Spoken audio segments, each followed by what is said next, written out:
एक बार एक दुखी व्यक्ति बुद्ध के चरणों में गिरकर अपने दुख दूर करने का उपाय पूछता है। इस पर बुद्ध उसे समझाते हुए कहते हैं, तुम व्यर्थ में चिंता करते हो। दुख और सुख तो जीवन के दो पहलू हैं। यदि आज तुम दुखी हो तो कल सुखी भी जरूर होगे। और इतना कहकर बुद्ध उसे एक कथा सुनाते हैं। किसी नगर में एक सेठ रहता था जो कि बहुत ही उदार और परोपकारी था। उसके दरवाजे पर जो भी जिस भी फरियाद के साथ आता, कभी खाली हाथ नहीं जाता। फिर एक दिन एक आदमी उसके पास जाकर उसके हाथ में एक छोटी सी पर्ची रखकर कहता है, कृपा कर इसे खरीद लें, बुरे वक्त में आपके काम आएगी।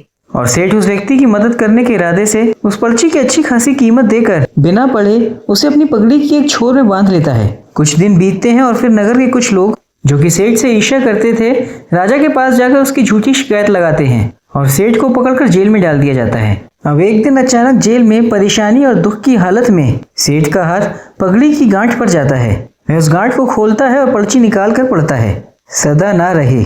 यह सुनते ही और पढ़ते ही सेठ की आंखें खुल जाती हैं और वह मन ही मन कहता है, अरे दुख किस बात का, जब सुख के दिन ना रहे तो दुख के दिन भी सदा ना रहेंगे।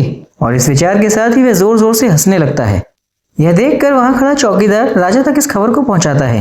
राजन सेठ से मिलने पहुंचता है, उसकी हंसी का कारण पूछता है। इस पर सेठ जवाब देता है, राजन आदमी दुखी क्यों होता है? सुख दुख तो जीवन की दो अवस्था हैं, जो धूप छांव की तरह मानव जीवन में आती जाती रहती हैं। कल मैं सुखी था, आज दुखी हूँ, हो सकता है आने वाले कल मैं फिर सुखी हो जाऊं। सेठ की ऐसी ज्ञान वाली बातें सुनकर राजा आश्चर्यचकित रह जाता है। कुछ समय बाद सेठ का कारावास पूरा हो जाता है और वह फिर से आनंद से रहने लगता है। अब जैसे ही बुद्ध कथा कहकर शांत होते हैं, उस दुखी व्यक्ति के मन का बोझ जैसे हल्का हो जाता है और प्रसन्न मन के साथ वह बुद्ध से आशीर्वाद लेकर अपने घर की ओर चल देता है।